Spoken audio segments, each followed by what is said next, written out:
Shalom Bapak Ibu Saudara-saudara sekalian. Senang sekali hari ini kita dapat berjumpa kembali dalam acara Bible Study di CK7 Online. Saudara-saudara, begitu baik Tuhan di dalam kehidupan kita, sehingga Tuhan menyediakan banyak hal untuk kita boleh belajar, untuk kita boleh menguatkan hati, dan untuk kita berjalan di dalam kebenarannya. Hari demi hari kita diajar sama Tuhan untuk semakin hidup takut akan Tuhan. Pada kesempatan hari ini kita akan belajar lebih lagi tentang Amsal. Kata-kata bijak yang bisa kita pakai sebagai sebuah nasihat, sebuah arahan dari Tuhan untuk bagaimana kita bisa mengiring hidup kita bersama dengan Tuhan. Nah saudara-saudara, mari sebelum kita masuk di dalam pengajaran sesi ini, kita siapkan hati kita, tundukkan kepala dan angkat hatimu untuk menyembah Tuhan.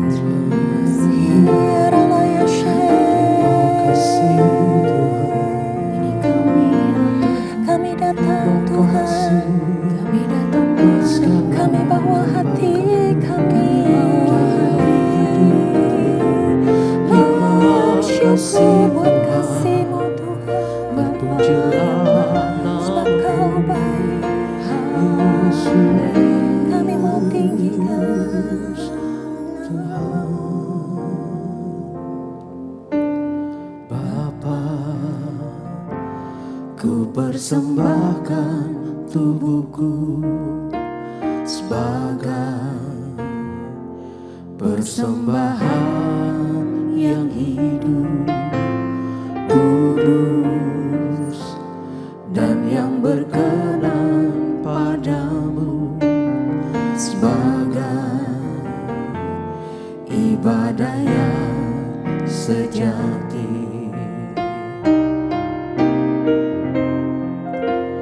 Bapa, ku persembahkan tubuhku sebagai persembahan yang hidup, kudus, dan yang berkenan padamu, sebagai ibadah yang sejati. Ku sembah Kau Tuhan, ku sembah Kau Tuhan, ku serahkan hidupku kepadamu untuk kemuliaan nama-Mu. Ku sembah Kau Tuhan, ku sembah Kau Tuhan, ku serahkan hidupku kepadamu untuk kemuliaan nama-Mu.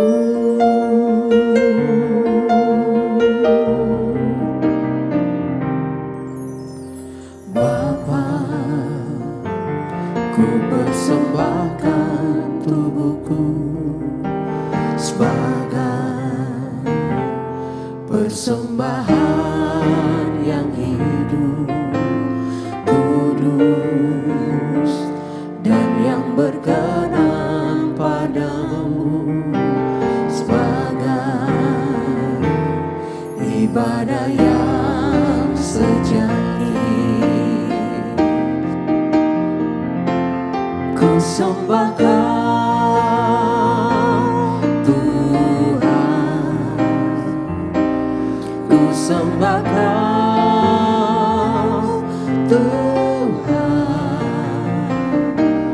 ku serahkan hidupku kepadamu untuk kemuliaan nama-Mu. Ku sembah Kau Tuhan, ku sembah Kau Tuhan, ku serahkan hidupku kepadamu untuk kemuliaan nama-Mu.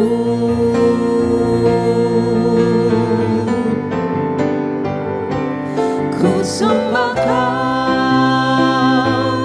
Tuhan, ku sembah Kau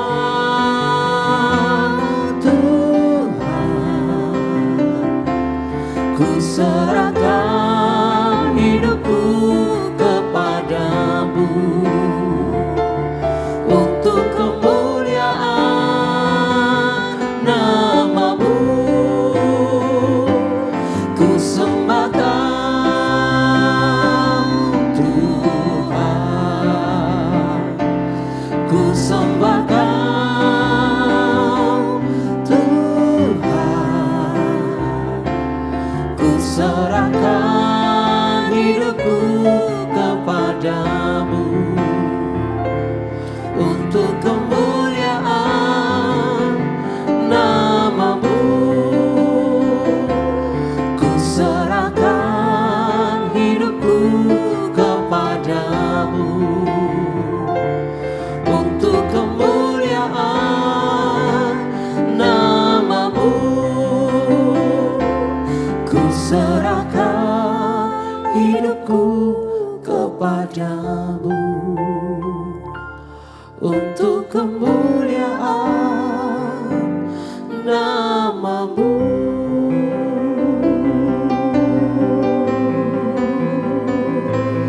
Ku serahkan hidupku untuk memuliakan-Mu, ya Yesus. Syakaralaba yaralalaba raraba, kuriyaralala yaralaba shi, yaralala yaralaba yaralaba. Haleluya. Yaralaba yaralaba shi, kuriyaramu.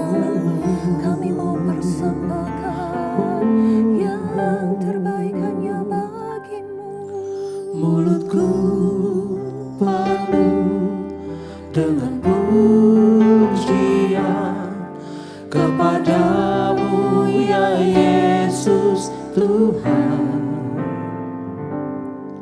Sepanjang hari ku beri penghormatan kepadamu, ya Allahku.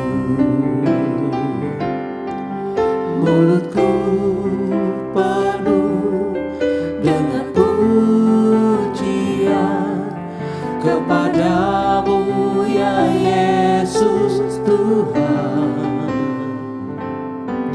Sepanjang hari ku beri penghormatan kepadamu, ya Allahku.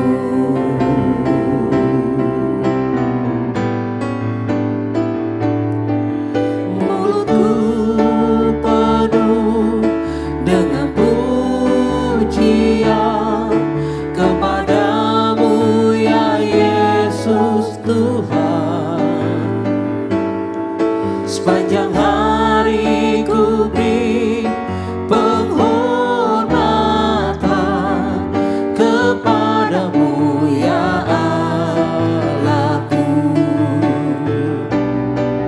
Mulutku penuh dengan pujian kepadamu, ya Yesus Tuhan.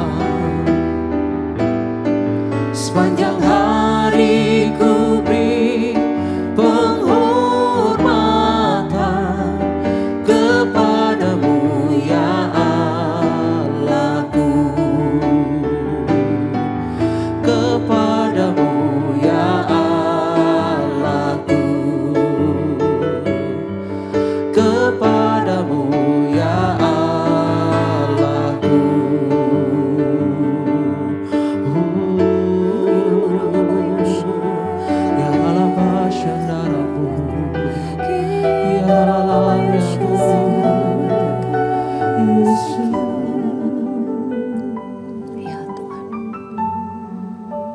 Semua yang terjadi dalam hidup kami, semua karena anugerah-Mu ya Bapa.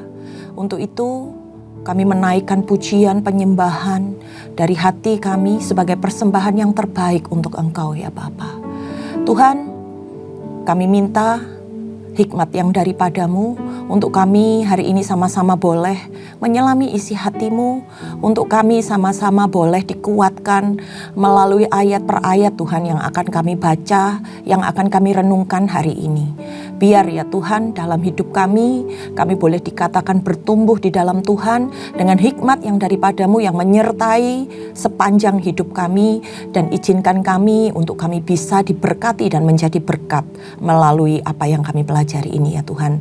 Terima kasih Roh Kudus, Engkau yang berbicara, hanya di dalam nama Tuhan Yesus setiap yang percaya katakan amin. Oke, shalom saudara-saudara. Hari ini kita akan sama-sama belajar tentang Amsal yang ke-12.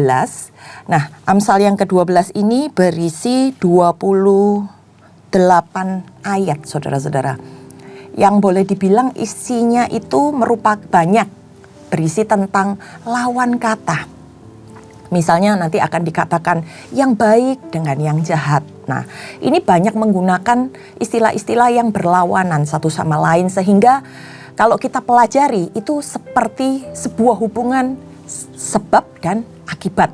Nah, di mana makna pengajaran utamanya adalah mengenai karakter manusia yang tentunya berbeda-beda sebagai dampak yang dihasilkan atas setiap perbuatan yang kita lakukan. Manusia itu unik saudara-saudara. Mereka punya sifat, mereka punya kepribadian masing-masing. Tapi di sini bagaimana dengan sifat kepribadian masing-masing ini manusia bisa dibentuk melalui hikmat, melalui nasihat yang diperoleh sehingga menghasilkan sebuah karakter. Nah, dikatakan banyak terdapat lawan kata antara orang benar dan orang fasik. Nanti kita baca ada orang bijak dan orang bodoh, orang yang rajin dan para pemalas. Kemudian bagaimana istri yang cakap, sebaliknya ketika istri itu memalukan. Jadi di satu sisi membahas tentang hasil dari sebuah karakter yang baik, tapi di sisi lain dibahas tentang akibatnya jika kita tidak melakukan. Nah, kita mulai saudara-saudara dari ayat yang pertama. Ini nanti kita baca ayat per ayat ya saudara-saudara. Siapa mencintai didikan, mencintai pengetahuan. Tetapi siapa yang membenci teguran adalah dungu. Nah, di ayat yang pertama ini ketika seseorang memiliki pengetahuan, maka dia adalah orang yang cinta akan didikan Tuhan. Kalau kita mau tahu banyak, kita harus mau merelakan diri kita untuk dididik oleh Tuhan dengan mau belajar. Karena didikan itu berfungsi untuk mengarahkan manusia, untuk kita bisa mendisiplinkan diri hari demi hari. Sedangkan lawan katanya dari orang yang cinta akan didikan, orang yang memiliki pengetahuan ini adalah dikatakan orang yang dungu. Apa yang disebut dungu saudara-saudara? Menurut referensi-referensi yang saya baca, dalam bahasa Ibrani dungu ini dikaitkan dengan kata-kata yang merujuk kepada binatang.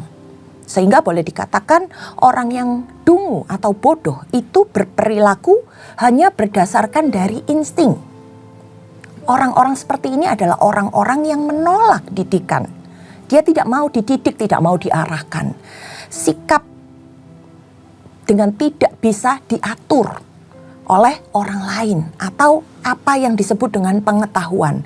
Ini disebut sebagai orang-orang yang dungu, berbeda dengan orang-orang yang mau dididik. Nah, ayat 1 berbicara tentang bagaimana didikan itu membuat kita mengetahui segala hal. Kemudian yang kedua, orang baik dikenan Tuhan, tetapi si penipu dihukumnya. Nah, ketika kita melakukan bagian kita, hidup benar, menjadi orang yang baik, kita akan mendapatkan perkenanan Tuhan. Karena apa? Karena kita memiliki kelakuan atau perbuatan yang bisa menyenangkan Tuhan. Sementara orang-orang yang suka menipu, saudara-saudara, dikatakan sini penipu. Orang-orang yang suka menipu suatu saat pasti akan menerima ganjaran atau hukuman. Karena apa? Mereka ini adalah orang-orang yang tidak mau menerima aturan dari Tuhan. Nah, kemudian di ayat yang ketiga, saudara-saudara, kita baca, orang tidak akan tetap tegak karena kefasikan, tetapi akar orang benar tidak akan goncang. Wow, luar biasa ya. Ayat ini Tuhan mau ingatkan saudara-saudara, bahwa orang fasik, orang yang melakukan kejahatan, itu tidak memiliki dasar yang kuat di dalam kehidupannya. Karena hidupnya tidak berakar pada Tuhan. Nah, sementara kalau kita ngelihat ya saudara-saudara, tanaman itu bisa bertumbuh dengan sempurna, bisa kuat, bisa kokoh apabila memiliki akar yang baik. Nah, demikian juga orang fasik. Orang fasik itu tidak tertanam, tidak memiliki akar yang kuat. Sehingga dia tidak memiliki dasar yang benar di dalam kehidupannya. Suatu saat nanti bisa terlepas. Untuk itu perlu kita menjaga kehidupan kita di dalam Tuhan. Di ayat yang keempat dikatakan, ini satu topik yang berbeda, yaitu tentang bagaimana istri yang cakap dengan istri yang membuat malu, saudara-saudara. Dikatakan istri yang cakap adalah mahkota bagi suaminya, tetapi yang membuat malu adalah seperti penyakit yang membusukkan tulang suaminya. Ini kayak lawan kata ya saudara-saudara. Kalau kita lihat di sini ada kata mahkota. Mahkota itu merupakan sebuah lambang kekuasaan ya saudara-saudara. Tapi itu bukan buat istri. Dikatakan di sini bahwa istri yang cakap adalah mahkota buat siapa? Buat suaminya. Jadi karena perbuatan suaminya karena perbuatan istrinya membuat nama suaminya itu dimuliakan. Istri yang cakap ini artinya bukan cuma hidup takut akan Tuhan saja, tetapi bagaimana sebagai seorang wanita, sebagai seorang perempuan, dia memiliki kemampuan untuk menjaga hidupnya dengan benar, bisa mendidik anaknya dengan baik, kemudian bisa melakukan pekerjaan-pekerjaan yang bermanfaat untuk keluarganya. Nah, di situ seorang istri ini sedang memuliakan nama suaminya. Dan bagaimana dengan istri yang disebut membuat malu suaminya ketika melakukan hal-hal yang sebaliknya, yang dapat mencemarkan nama suaminya. Kata lain, lawan kata dari memuliakan adalah mencemarkan nama suaminya. Seorang istri yang tidak mendukung suaminya, apa yang dia perbuat, apa yang dia lakukan itu mempermalukan suaminya. Dia tidak melakukan tugasnya dengan baik dan benar. Sehingga diistilahkan apa? Membusukkan tulang, saudara-saudara. Kenapa dikatakan membusukkan tulang? Karena tulang ini berbicara tentang sebuah struktur tubuh yang menopang berdirinya sebuah tubuh. Nah, istri yang memalukan ini dapat menghancurkan keluarganya. Yang kelima, saudara-saudara, rancangan orang benar adalah adil. Tujuan orang fasik hanya memperdaya. Jadi kalau kita punya rancangan, itu artinya kita punya pola untuk berpikir.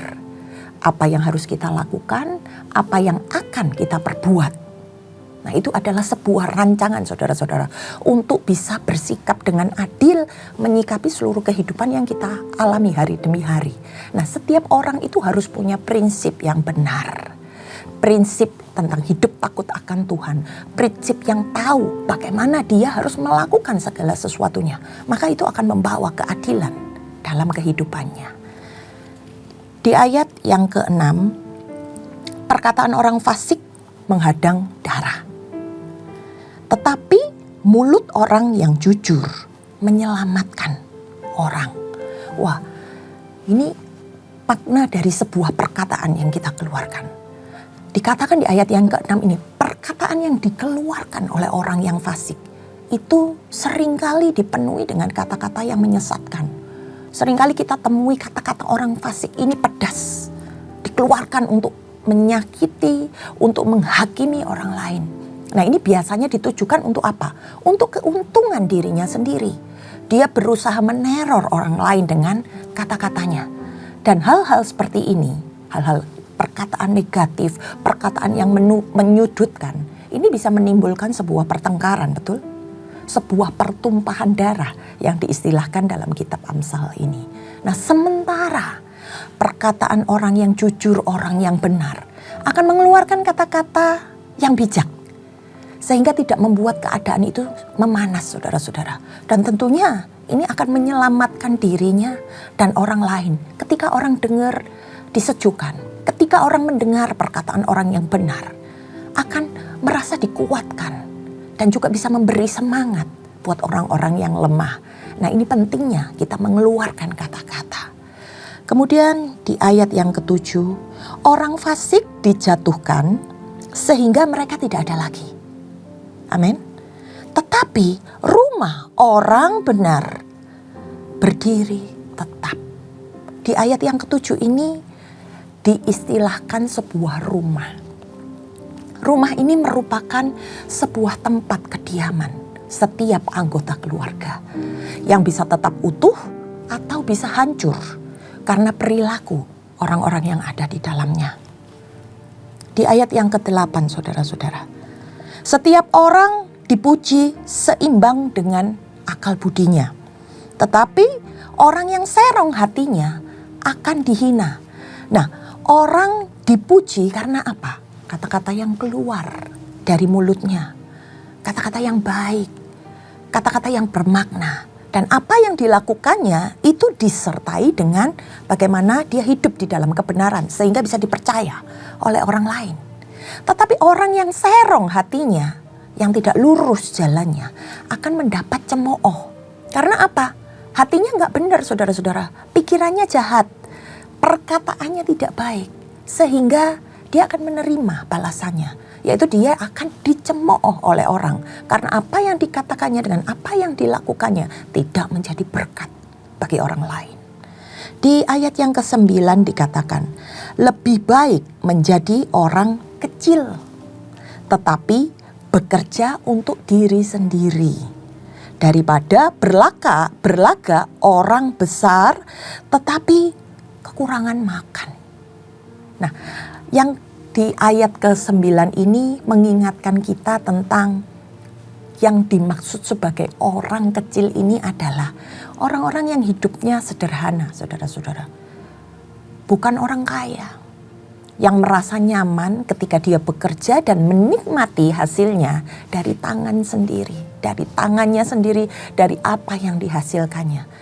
Dan dia gak malu dengan keadaannya dibandingkan dengan orang-orang yang sok kaya, di mana mereka menutupi kehidupannya dengan bergaya hidup mewah yang seringkali dalamnya sebenarnya nggak seperti itu, atau diistilahkan dalam peribahasa orang yang besar pasak daripada tiang, seolah-olah memperlihatkan dirinya itu kaya, tetapi dalam kenyataannya dia adalah orang-orang yang biasa yang ingin terlihat dan tampak kaya.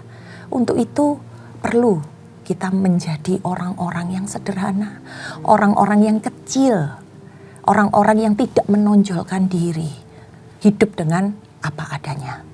Di ayat yang ke-10, orang benar memperhatikan hidup hewannya. Tetapi belas kasihan orang fasik itu kejam. Nah, di ayat yang ke-10 ini dibahas tentang hewan. Ternyata menurut tafsiran, ini dihubungkan dengan kehidupan orang-orang Israel kuno, saudara-saudara. Di mana ketika mereka hidup, mereka sangat memperhatikan hewan-hewan peliharaannya pada masa itu. Sehingga jika orang itu hidup benar, maka dia akan memperhatikan kehidupan binatang sekalipun. Jadi dia tetap menjadi berkat sekalipun bukan dengan manusia, tetapi dengan orang-orang dengan binatang yang tidak bisa membalas kebaikannya, mereka tetap memperhatikan. Jadi di situ dikatakan orang benar memperhatikan hidup hewannya.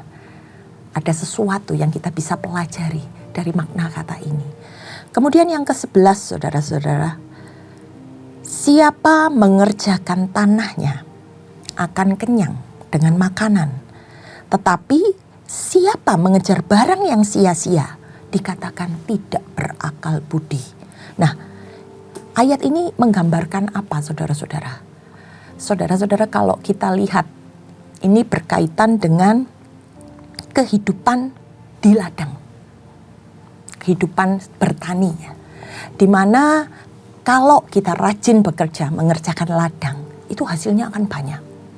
Tetapi orang yang hanya menginginkan barang-barang, kekayaan, atau istilah zaman sekarang itu konsumtif, hidupnya akan sia-sia. Kemudian di ayat yang ke-12, orang fasik mengingini jala orang jahat. Tetapi akar orang benar akan mendatangkan hasil. Keinginan orang fasik itu adalah merupakan sebuah jerat, saudara-saudara. Jerat yang jahat yang bisa membawa perangkap dalam hidupnya sendiri. Tetapi kalau orang yang hidupnya benar, dia akan berjalan dengan lurus sehingga dia berakar. Di dalam kehidupannya, dia akan menghasilkan kebaikan dan menjadi berkat buat orang-orang lain. Selanjutnya kita lihat di dalam ayat yang ke-13, saudara-saudara. Orang jahat terjerat oleh pelanggaran bibirnya, tetapi orang benar dapat keluar dari kesukaran. Bibir ini berhubungan dengan apa? Berhubungan dengan kata-kata, perkataan yang kita ucapkan. Ini bisa menjatuhkan kehidupan seseorang. Bisa berupa dengan apa? Kebohongan. Orang-orang yang suka nyinyir, saudara-saudara. Orang yang suka menyakiti orang lain melalui perkataan. Ini akan menimbulkan permasalahan dalam hidupnya. Ketika dekat dengan orang-orang yang seperti ini, kita nggak akan nyaman. Tetapi orang-orang yang memperkatakan segala sesuatu yang benar, orang-orang yang jujur apa adanya di dalam berkata-kata, akan melepaskan dirinya dari permasalahan. Setiap dia berkumpul dengan orang-orang akan diberkati melalui perkataan-perkataan yang dikeluarkannya. Kemudian di ayat yang ke-14 dikatakan, setiap orang dikenyangkan dengan kebaikan oleh karena buah perkataan. Dan orang mendapat balasan daripada yang dikerjakan tangannya. Ini bisa merupakan sebuah hukum tabur tuai. Bahwa ketika kita melakukan hal yang baik, kita akan memakan hasil dari perbuatan yang baik yang kita lakukan. Orang yang kata-katanya benar, yang kata-katanya jujur, akan menerima hasil. Dan sebaliknya, orang yang suka berkata-kata kosong, suka berkata-kata bohong, akan ada konsekuensi dari apa yang dia katakan. Dan perbuatan tangannya itu akan kembali menimpa dia. Jadi tadi saya katakan sebuah hukum tabur tuai dari perkataan yang kita keluarkan, perbuatan yang kita lakukan. Di ayat yang ke-15, saudara-saudara, jalan orang bodoh lurus, tapi dalam anggapannya sendiri. Tetapi siapa yang mendengarkan nasihat? Ia bijak. Nah, di ayat yang ke-15 ini saudara-saudara dikatakan orang yang bodoh itu adalah orang yang tidak mau diarahkan. Orang yang tidak mau diajar. Dia hanya berjalan dengan pengertiannya sendiri. Gak mau mendengarkan perkataan-perkataan, nasihat-nasihat yang benar yang bisa membuat jalannya ini semakin baik. Tapi kalau orang bijak, dia akan mendengarkan, memberikan telinganya untuk menerima nasihat-nasihat, ajaran-ajaran yang benar, yang berguna untuk mengarahkan dan membangun hidupnya. Selanjutnya kita baca ayat yang ke-16, saudara-saudara. Bodohlah yang menyatakan sakit hatinya seketika itu juga, tetapi bijak yang mengabaikan cemooh. Nah, di ayat yang ke-16 ini saudara-saudara merupakan sebuah peringatan bagi orang yang cepat mengeluarkan perkataan atau orang yang cepat emosi, ya saudara-saudara. Dikatakan bodohlah karena hatinya langsung cepat merespon. Orang yang gak dapat mengendalikan dirinya, gampang panas, gak dapat berpikir panjang, tapi langsung memberikan respon. Sementara orang yang bijak itu adalah orang yang mampu menahan dirinya dan bisa memberikan respon yang benar terhadap apa yang dilihat, apa yang didengar, sehingga dapat terhindar dari cemoohan, menghindari cekcok. Banyak hal yang kita dapat pelajari dari ayat demi ayat yang berisi nasihat, berisi teguran, yang bisa membantu kita di dalam kehidupan kita sehari-hari, saudara-saudara. Ayat selanjutnya, siapa mengatakan kebenaran? Menyatakan apa yang adil. Tetapi saksi dusta menyatakan tipu daya. Sebuah perkataan yang benar itu ada bukti yang bisa disampaikan, sehingga dia bisa bertanggung jawab dengan apa yang dikatakannya. Tapi sementara orang yang biasa berbohong atau orang yang biasa melebih-lebihkan akan selalu mengeluarkan kata-kata yang menipu, yang akhirnya tidak dapat dipertanggungjawabkan. Kebenarannya dari apa yang dikatakan tidak bisa dibuktikan dengan baik. Di ayat yang ke-18 dikatakan ada orang yang lancang mulutnya seperti tikaman pedang, tetapi lidah orang bijak mendatangkan kesembuhan. Nah, kata-kata yang kita keluarkan ini saudara-saudara perlu kita perhatikan. Karena kata-kata ini bisa melukai, tapi bisa menyembuhkan juga.